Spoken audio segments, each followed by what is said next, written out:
The flames had already consumed half the Whitmore cabin when Tessa Prescott heard the screams, and she ran toward the fire instead of away from it, like any sensible person would have done. It was a scorching August evening in 1878, and Quartz Hill, California, had been bone dry for months, turning every wooden structure into kindling waiting for a spark. The mining town sat in the Mojave Desert, and the heat that day had been relentless even before old Martha Whitmore's oil lamp tipped over while she slept. Tessa had been closing up her seamstress shop on Main Street when she saw the orange glow 3 buildings down and heard Martha's desperate cries from inside. Without thinking, without considering her own safety, Tessa grabbed a horse blanket from the hitching post, dunked it in the water trough, and threw it over her head and shoulders. The front door was already engulfed, so she ran around to the back where smoke poured through the gaps in the wooden planks. She kicked the door once, twice, and on the third attempt it splintered inward. The heat hit her like a physical wall, stealing the breath from her lungs. Through the smoke, she could barely make out Martha collapsed on the floor near her bed, unconscious from the smoke. Tessa dropped to her hands and knees where the air was slightly clearer and crawled toward her neighbor. Martha was a large woman, easily twice Tessa's weight, and deadweight besides. Tessa grabbed Martha under the arms and pulled with everything she had, dragging the older woman inch by agonizing inch toward the back door. The flames were spreading fast, licking across the ceiling beams above them. Tessa's hands were on fire with pain as she gripped Martha's rough cotton dress, the heat from the floor and walls searing through her palms. She could smell her own skin burning, but she did not let go. By the time she hauled Martha through the back door and into the alley, several townspeople had arrived with buckets. 2 men rushed forward to carry Martha away from the building while others formed a water line from the nearest well. Tessa collapsed onto her knees, finally looking down at her hands.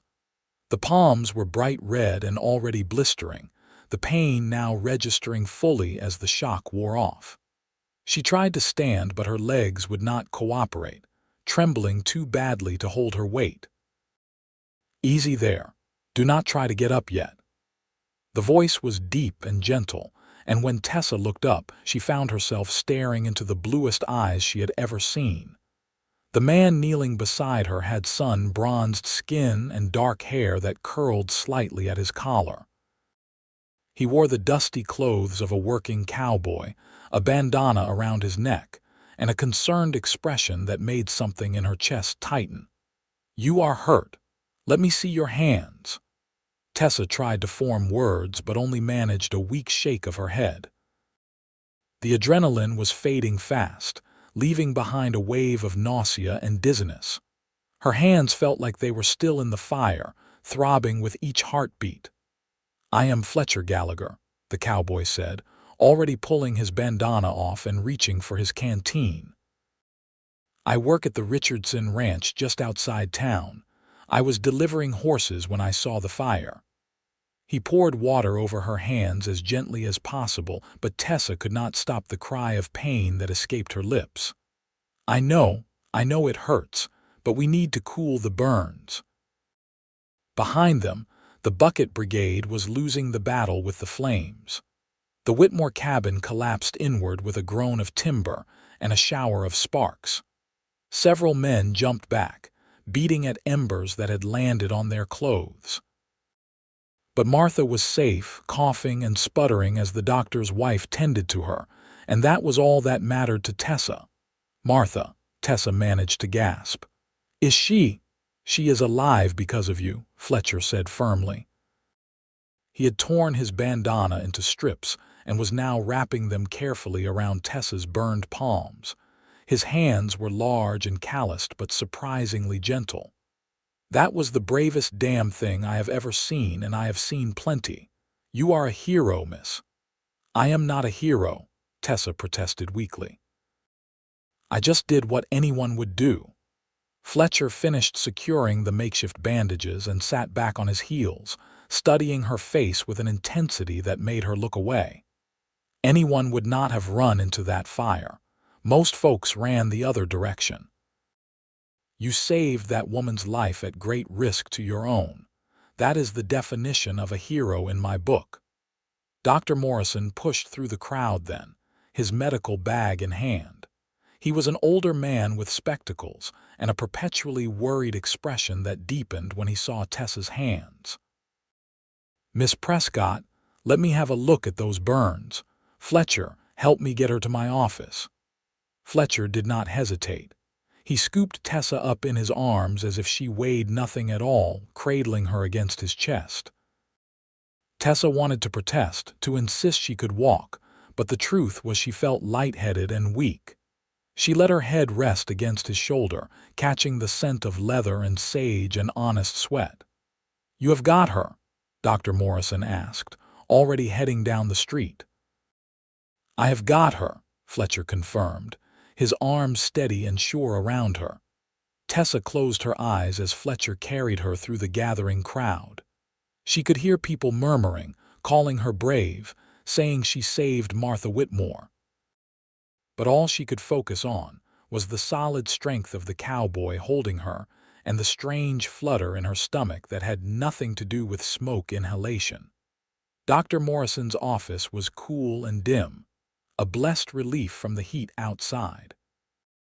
Fletcher laid Tessa carefully on the examination table, his hand lingering for just a moment on her shoulder.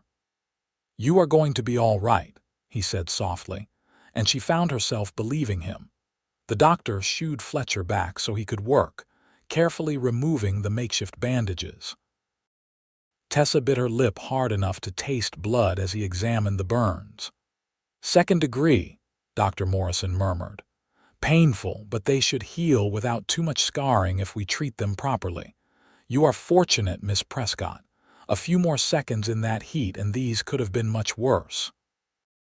He cleaned the burns with a solution that stung terribly, then applied a thick salve that smelled of herbs and lanolin.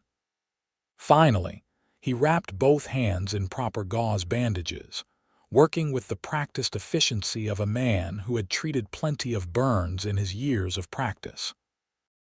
Miners and ranch hands were always getting hurt, and in a town built of wood in the desert, fire was a constant threat. "You will need to keep these clean and dry," Dr. Morrison instructed. "Change the dressings twice a day and apply fresh salve each time. Come see me in 3 days so I can check for infection. And Miss Prescott, no work with those hands for at least 2 weeks. They need time to heal." 2 weeks, Tessa's eyes widened. "But my shop, I have 3 dresses to finish by Friday and Mrs. Chen needs her wedding dress altered, and you cannot sew with burned hands," the doctor said firmly. "You will have to send word to your customers that there will be a delay. Your health comes first." Tessa slumped back against the table, the reality of her situation sinking in. She lived alone above her shop, and her seamstress business was how she made her living.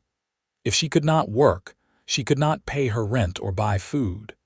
She had a little savings, but not enough to last 2 weeks without income. Fletcher, who had been standing quietly in the corner, stepped forward. "Is there someone who can help you, Miss Prescott? Family or friends?" Tessa shook her head. "My parents passed 3 years ago from influenza. That is why I came west, to start fresh. I have friends here, but they all have their own families and troubles to worry about." "Then let me help," Fletcher said simply. "I can bring you meals, help you with tasks that need hands. I am between jobs right now anyway. I just finished a cattle drive to Sacramento, and I have got a week before I need to be back at the Richardson Ranch." "I could not possibly ask you to do that," Tessa protested. "You do not even know me." "You did not know Martha Whitmore particularly well either, did you?" Fletcher pointed out. "I have seen her in town, and I have seen you.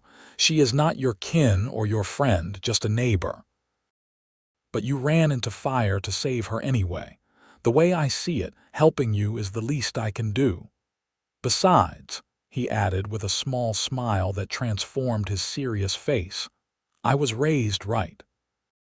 My ma would tan my hide if she knew I left a lady to fend for herself when she was hurt, especially one who got hurt being brave. Dr. Morrison made a sound of approval. Fletcher is a good man, Miss Prescott. I have known his family for years. You could do worse than to accept his help. Tessa looked between the two men, her throat tight with unexpected emotion. She had grown accustomed to relying only on herself since her parents died. Accepting help felt strange and uncomfortable, but she also knew she had little choice. All right, she said quietly. Thank you, Mr. Gallagher. I appreciate your kindness, Fletcher, he corrected. And it is not kindness, it is what is right. Dr. Morrison gave Tessa a small bottle of laudanum for the pain and strict instructions to rest. Fletcher offered his arm and she took it carefully, mindful of her bandaged hands.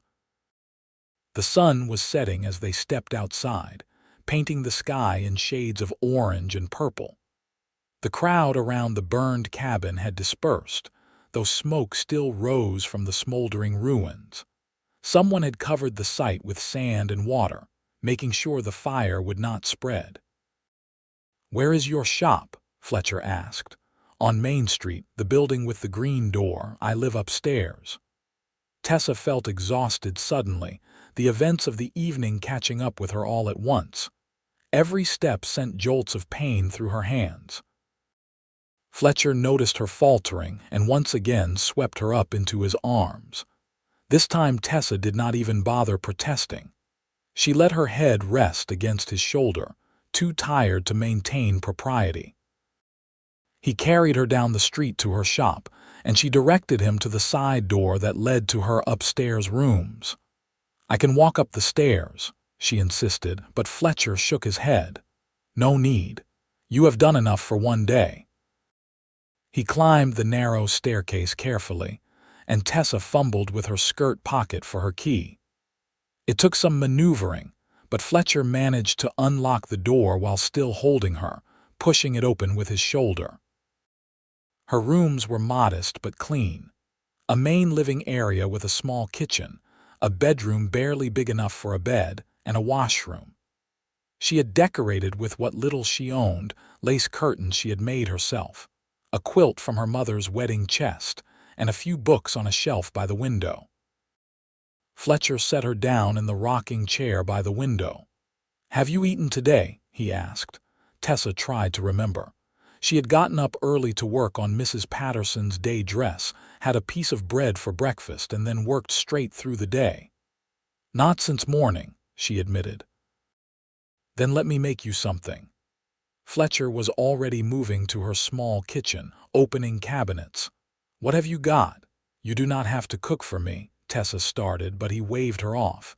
You cannot cook with those hands. Now, where do you keep your pots?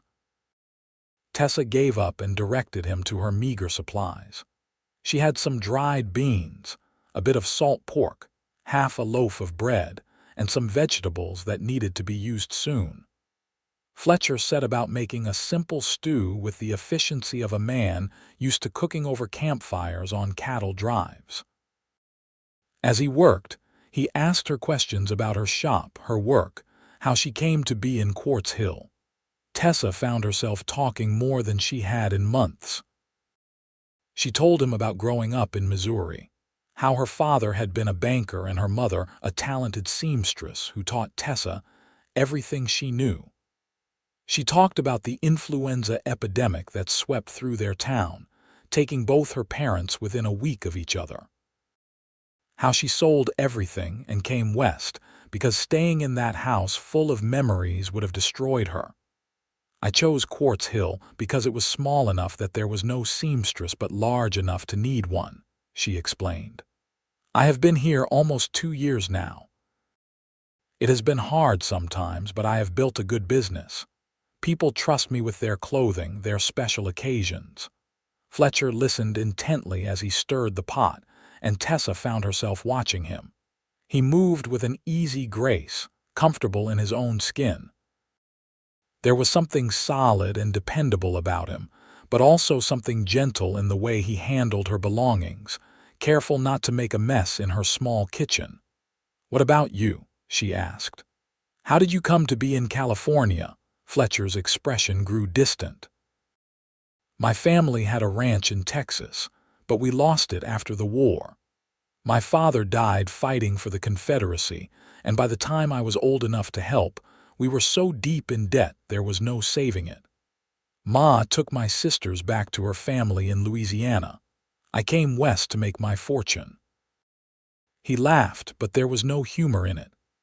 "That was 8 years ago. I have been working ranches, driving cattle, breaking horses. Good honest work, but I am not any closer to having land of my own than I was when I started." "You want your own ranch?" Tessa asked softly. "Always have." Fletcher turned to look at her, and the longing in his eyes was plain to see. "I want land, cattle, a place that is mine. Somewhere I can put down roots, build something that lasts. I am tired of drifting, tired of working other men's land." "But ranch land is expensive, especially the good kind with water and grass. I have been saving every dollar I can, but it is slow going." The stew began to bubble, filling the small rooms with a savory smell that made Tessa's stomach growl. Fletcher smiled at the sound and ladled the stew into 2 bowls. He brought one to Tessa, along with a spoon, then hesitated. "Can you hold a spoon with those bandages?" Tessa tried to grip the spoon, but pain shot through her palm immediately. The bandages made her hands clumsy besides. After a moment of struggle, she set the spoon down in defeat. "I guess not," she admitted, embarrassed. "Let me," Fletcher said, pulling a chair close to hers. He picked up the spoon and blew on a mouthful of stew to cool it, then held it to her lips. Tessa felt her cheeks burn, but she was too hungry and too exhausted to refuse. She let him feed her, spoonful by spoonful, the intimacy of the act making something warm unfurl in her chest. "Thank you," she whispered when the bowl was empty. "For everything." Fletcher set the bowl aside and reached out to brush a strand of hair from her face, his touch feather light. "You saved a life today, Tessa Prescott. You are the hero. I am just doing what any decent person would do." But as his eyes met hers, Tessa thought that there were not many men who would care for a stranger the way he was caring for her. And she found herself hoping very much that this would not be the last time she saw Fletcher Gallagher. Over the next several days, Fletcher became a constant presence in Tessa's life. He arrived each morning with fresh water and helped her wash and dress her wounds. His hands were steady and sure, and though the process hurt, his gentle touches and quiet words made it bearable. He brought her meals from the boarding house and helped her eat when her hands were too sore to manage. He read to her from her books in the evenings, his deep voice bringing the stories to life. But more than the physical help, it was his company that Tessa treasured. They talked for hours, about everything and nothing. Fletcher told her stories about cattle drives, about the time he had to swim a herd across a flooded river, about the ornery stallion he once broke that became the best horse he ever rode. Tessa shared her dreams of expanding her business, maybe hiring an assistant, creating beautiful gowns for women who had never owned anything fine before.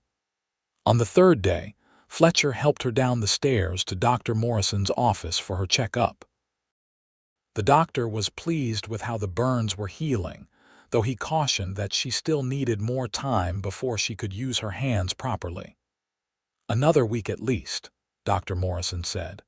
"Maybe 2 before you can do fine work like sewing again. The skin needs time to fully heal, and you must not risk tearing the new tissue." Tessa's heart sank. She had already sent apologetic notes to her customers, explaining the delay. Most had been understanding, but Mrs. Chen had been less than pleased about her wedding dress. Tessa worried she might lose customers over this, that her reputation would suffer. Fletcher must have seen the worry on her face because he squeezed her shoulder gently as they left the office. "It will be all right," he assured her. "Once you are healed, you will get back to work and everything will return to normal." But Tessa was not sure she wanted everything to return to normal, not if it meant Fletcher would no longer have reason to visit her every day. She had grown to look forward to his arrivals, to the sound of his boots on her stairs, to the warmth of his smile. She caught herself watching him when he was not looking, noticing the way his hair curled at his temples, the strength in his hands, the kindness in his eyes. That evening, as they sat together in her small living room with the windows open to catch the desert breeze, Fletcher seemed restless. He kept starting to speak, then stopping, his fingers drumming against his knee. "What is wrong?" Tessa finally asked. Fletcher stood and walked to the window, looking out at the darkening street. "I need to head back to the Richardson ranch tomorrow. I have already stayed longer than I planned, and they will be expecting me for the fall roundup." Tessa's stomach dropped. She had known this moment would come, but she had not expected it to hurt quite so much. "I understand," she said, keeping her voice steady. "You have your work, your responsibilities. I will manage from here." "Tessa," Fletcher turned to face her, and the expression on his face made her breath catch. "I do not want to go."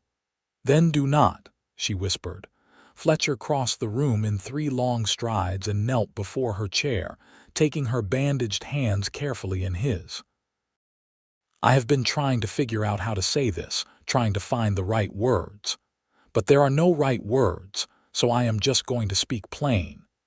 These past few days with you have been the best days I have had in longer than I can remember.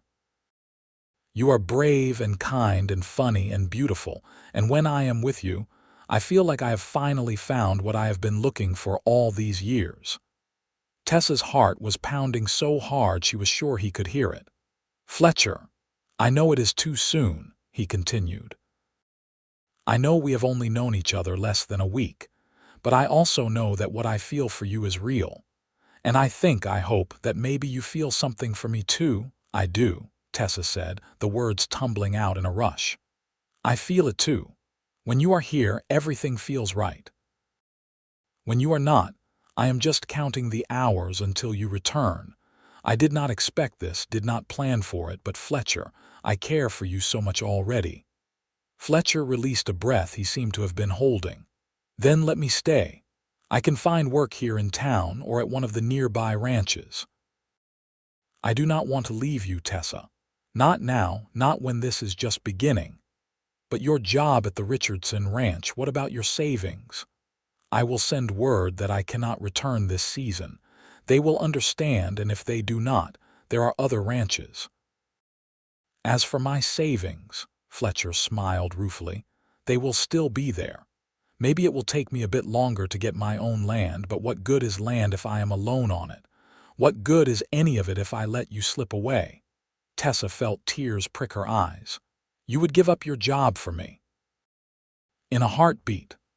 Fletcher reached up to cup her cheek, his thumb brushing away a tear that had escaped. "I do not expect anything from you, Tessa. I am not asking you to promise me forever when we have barely had days. But let me stay. Let me court you properly. Let us see where this goes." "Yes," Tessa said, leaning into his touch. "Yes, stay, please stay."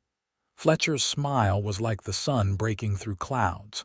He leaned forward slowly, giving her time to pull away if she wished, but Tessa did not want to pull away. She wanted this, wanted him. His lips met hers in a kiss that was gentle and sweet and full of promise.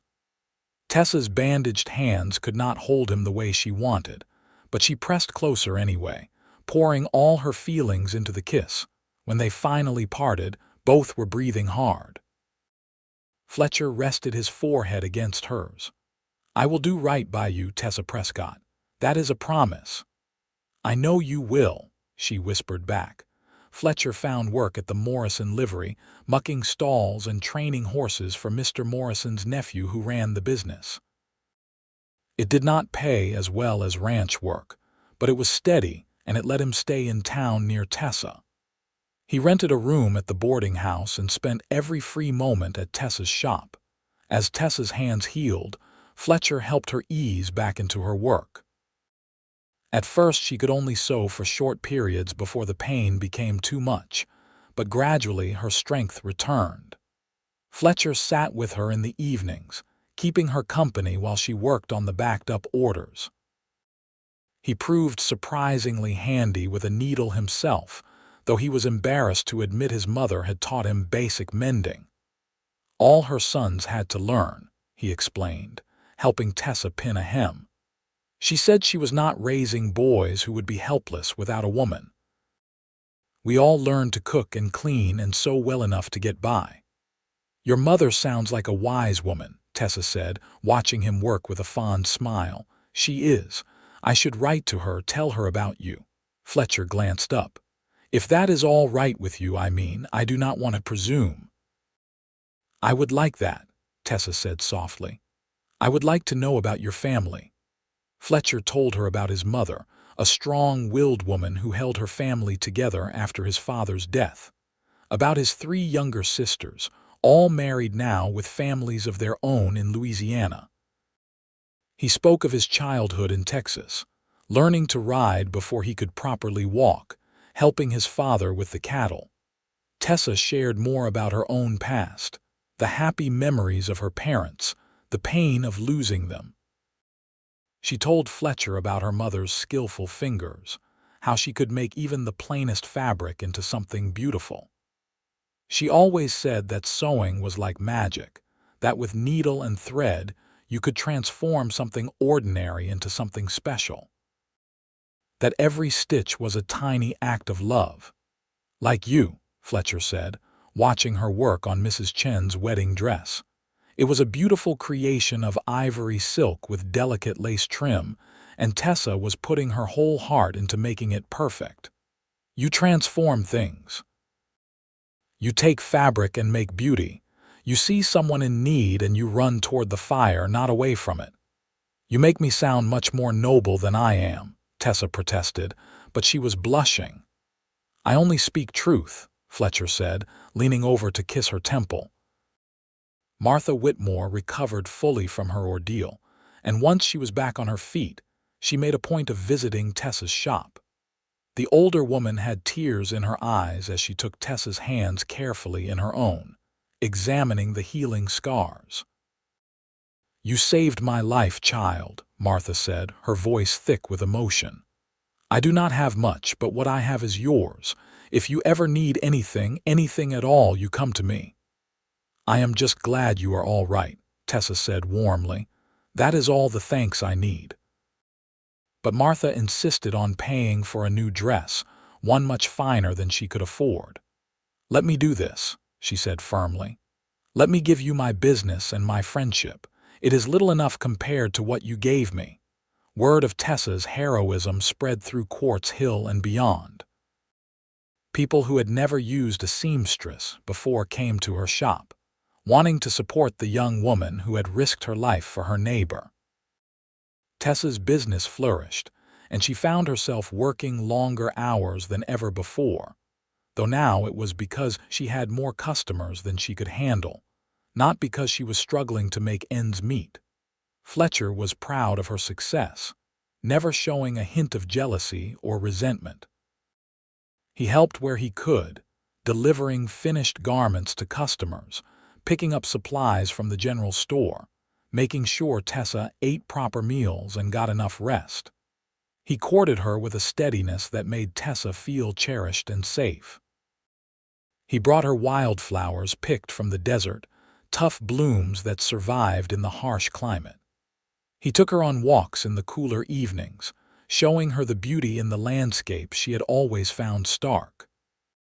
He pointed out the way the setting sun painted the mountains in shades of purple and gold, the delicate tracks of desert creatures in the sand, the surprising softness of sage when you rubbed the leaves between your fingers. I used to think the desert was ugly, Tessa admitted one evening as they sat on a blanket outside of town, watching the stars emerge. Coming from Missouri, where everything was green and lush, This seemed so barren and harsh. "And now?" Fletcher asked, his arm around her shoulders. "Now I see the beauty in it. The strength it takes to survive out here, the way life finds a way even in the hardest conditions. It is not soft beauty, but it is real." Fletcher pulled her closer. "That is how I see you. Beautiful, yes, but also strong, real. You do not put on airs or pretend to be something you are not.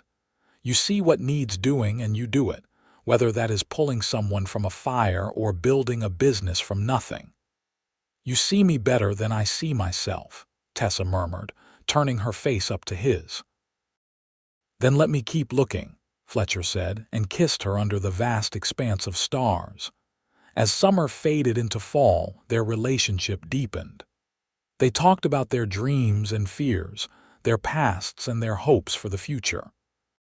Fletcher confided that he was saving money again, that working at the livery and taking odd jobs around town was slowly building his nest egg.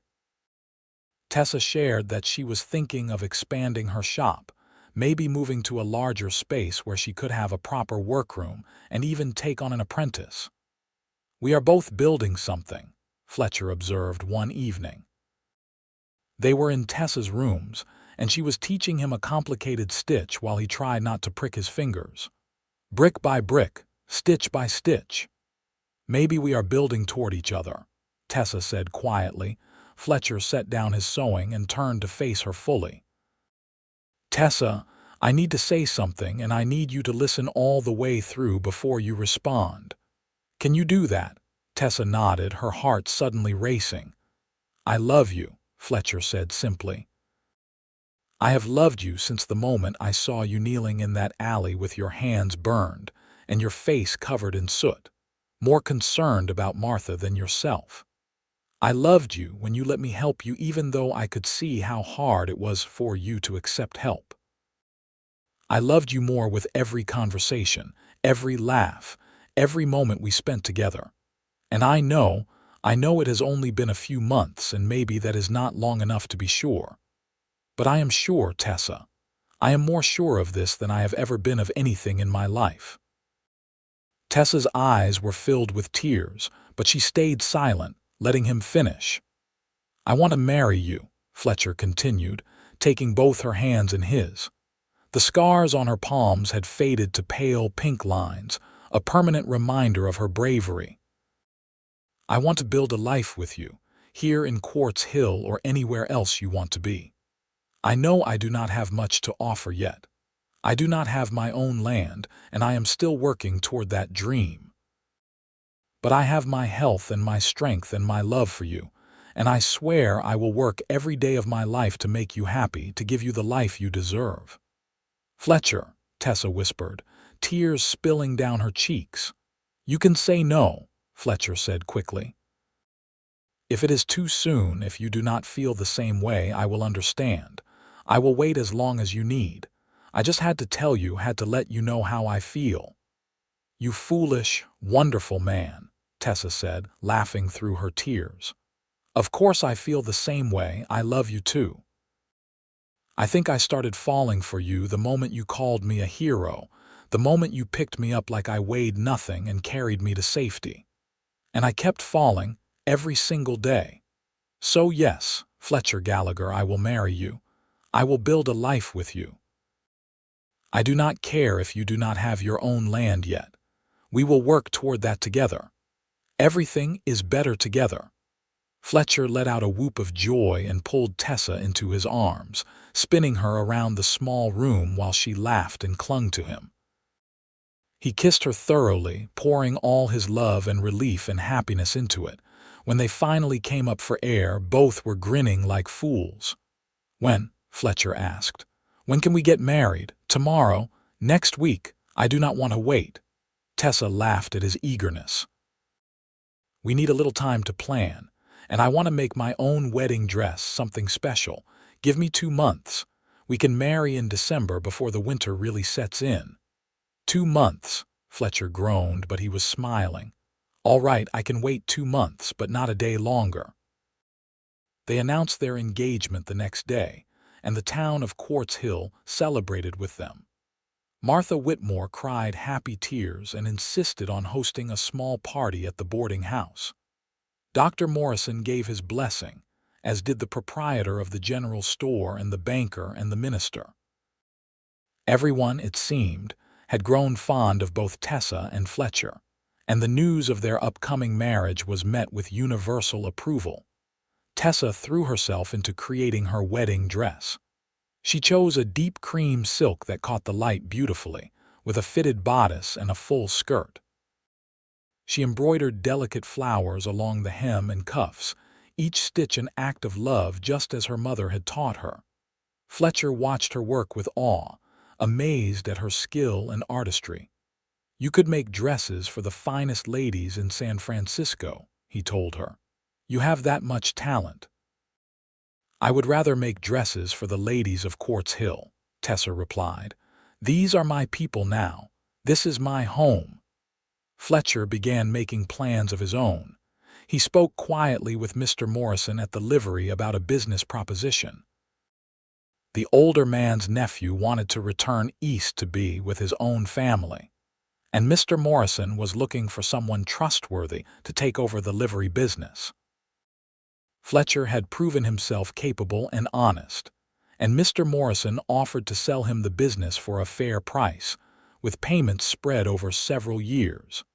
It was not the cattle ranch Fletcher had dreamed of, but it was a solid business in a growing town. It was land, even if it was just a building and a corral rather than open grazing land. And it was his, or would be once he made the payments. Fletcher accepted the offer and shook Mr. Morrison's hand, feeling like he was finally building the foundation for the life he wanted. He told Tessa about it a week before their wedding, nervous about her reaction, but Tessa's face lit up with joy. "Fletcher, that is wonderful. Your own business right here in town. We will be able to see each other every day, work side by side, building our lives. You are not disappointed?" Fletcher asked. "I know I always talked about having a cattle ranch. Dreams can change," Tessa said, cupping his face in her scarred hands. "What matters is not the specific dream, but who you are sharing it with. We will have a good life here, Fletcher. We will build something solid and lasting together." Their wedding took place on a crisp December morning in 1878. The small church was packed with townspeople who had come to witness the union. Tessa wore her cream silk dress and carried a bouquet of winter wildflowers that Fletcher had somehow found in the desert. Fletcher wore a new suit that Tessa had made for him, the fit perfect because she knew every line of his body by heart now. Martha Whitmore stood as Tessa's attendant, insisting it was her honor to stand beside the woman who saved her life. Mr. Morrison stood with Fletcher, proud as if Fletcher were his own son. The minister spoke about love and courage, about two people who had found each other in the most unexpected circumstances and built something beautiful from it. When Fletcher slipped the simple gold band onto Tessa's finger, his hands were shaking. When Tessa placed a matching band on his finger, her eyes were bright with tears. And when the minister pronounced them husband and wife, their kiss was witnessed by an entire town that had grown to love them both. The reception at the boarding house was loud and joyful, with food and music and dancing. Fletcher waltzed Tessa around the room, not caring that he was not a particularly good dancer.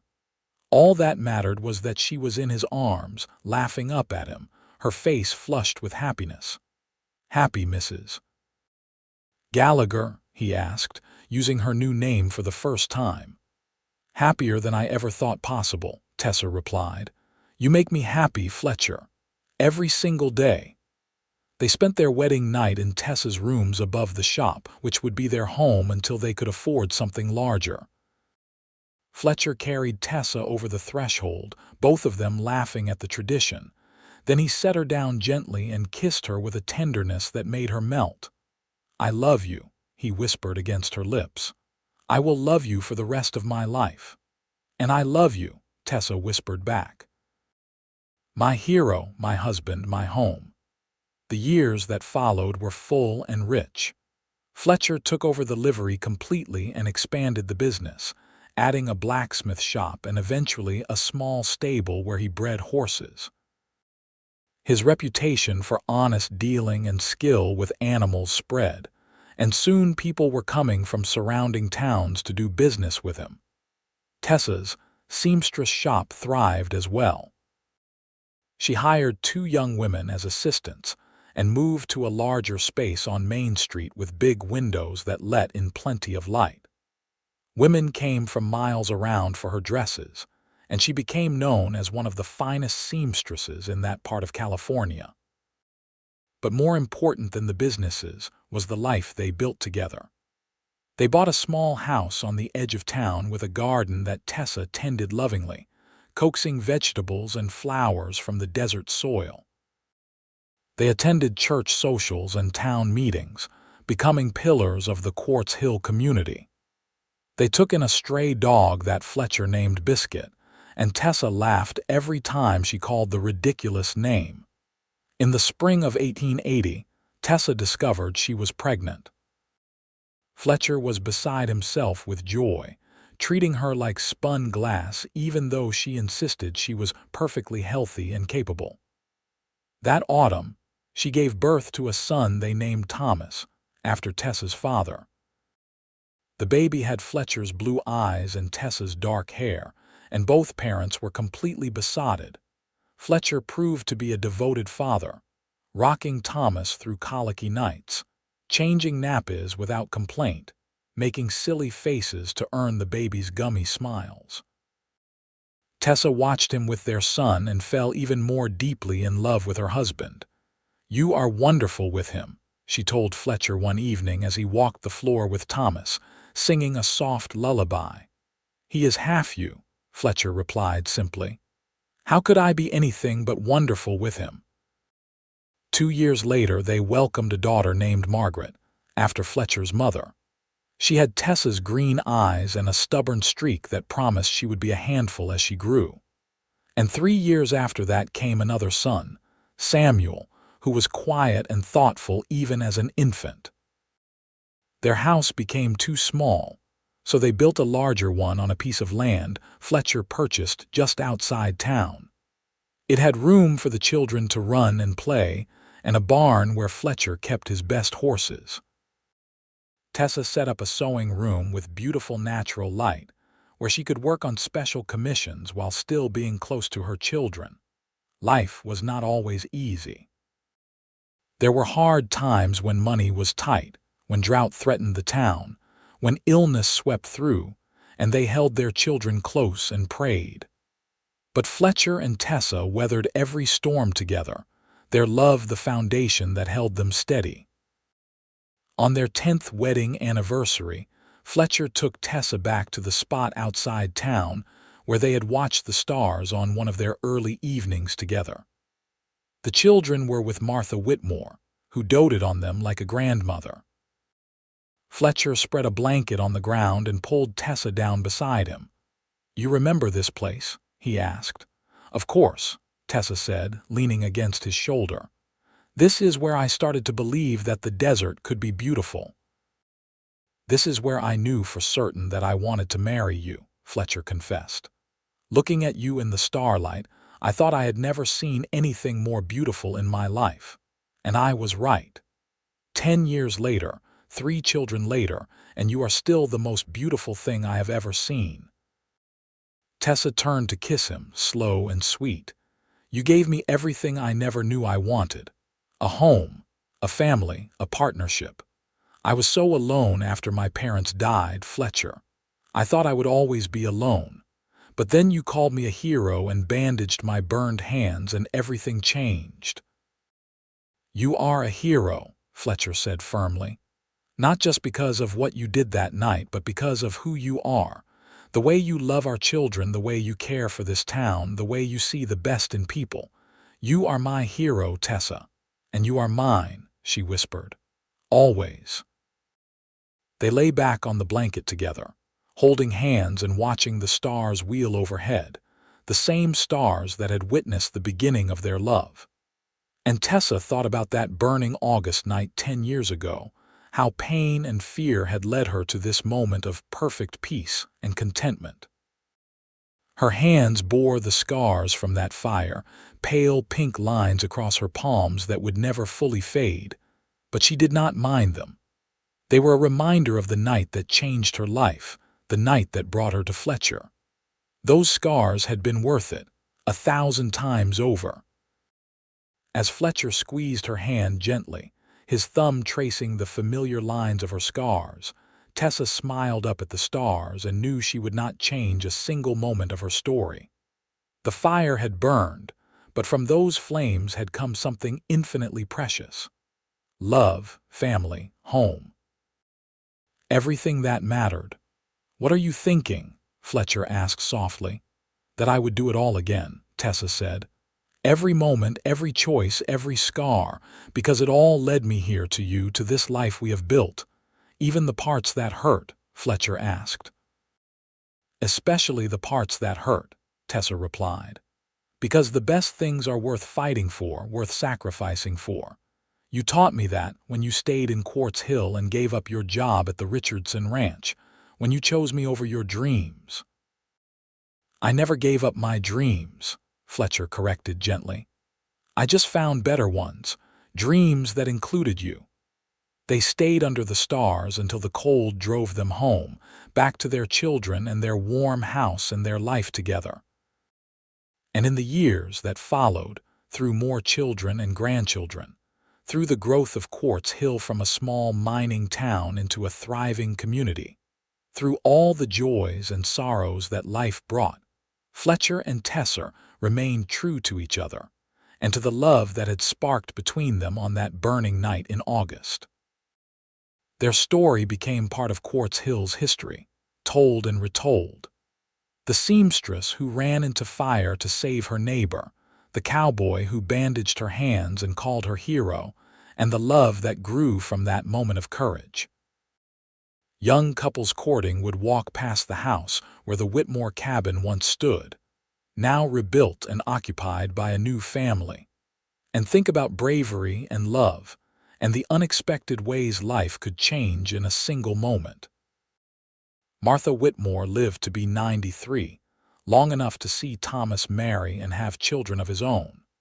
She never forgot what Tessa had done for her, and she spent the rest of her life telling anyone who would listen about the young woman who risked everything to save a neighbor she barely knew. Fletcher eventually sold the livery business to Thomas when he was old enough, and he and Tessa finally bought a small ranch in the foothills where they raised horses and grandchildren in equal measure. It was not the sprawling cattle ranch Fletcher had once dreamed of, but it was land, it was theirs, and it was exactly enough. On their 50th wedding anniversary, surrounded by their children, grandchildren, and great-grandchildren, Fletcher took Tessa's scarred hands in his and kissed each palm tenderly. 50 years, he said, his voice rough with emotion. "And I love you more today than I did on our wedding day." "Only because you have 50 more years of reasons to love me," Tessa teased, though her own eyes were wet. "True enough," Fletcher agreed. 50 years of reasons, and I treasure every single one." Their family cheered and clapped, and the party continued late into the night. But Tessa and Fletcher slipped away eventually, walking hand in hand to the porch of their ranch house to watch the sun set over the California desert. "We did well, did we not?" Tessa said quietly. "We built something good." "We built something magnificent," Fletcher corrected. "A family, a legacy, a love that will outlast us both. Our children will tell their children about us, and their children will tell their children. That night you ran into the fire, Tessa, you set in motion something that will echo through generations." Tessa leaned her head on Fletcher's shoulder, feeling the solid strength of him even after 50 years together. Her hand still bore the scars from that long-ago night, faded now to barely visible lines, but she could trace them with her eyes closed. They were part of her story, part of their story, badges of honor from the night that changed everything. "I am glad it was you," she said softly. "That night when I was hurt and scared, I am so glad it was you who found me. You who called me a hero, you who stayed." "I am glad too," Fletcher said. "Gladder than I can say. You gave me everything, Tessa. Everything that matters." They sat together in the gathering dark, two old people who had loved each other well and built a life worth living. The desert wind whispered around them, carrying the scent of sage and dust and the distant promise of rain. Inside the house, their family was laughing and telling stories, adding new chapters to the family history.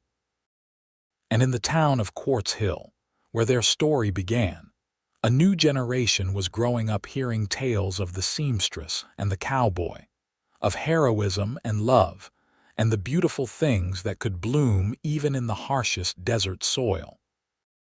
Their names would be remembered long after they were gone, a testament to the power of courage and kindness and love.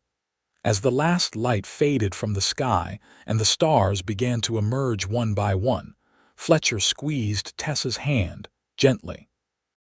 She squeezed back, the gesture as natural as breathing after 50 years of marriage. And they sat together in perfect contentment, two souls who had found each other against all odds and held on tight through everything life could throw at them. The fire that burned that August night in 1878 had taken Martha Whitmore's cabin and scarred Tessa's hands. But from those flames had risen something beautiful and enduring, a love that would warm them both until their final days and beyond. And that, Tessa thought as she sat beside her beloved husband under the vast California sky, was the greatest miracle of all.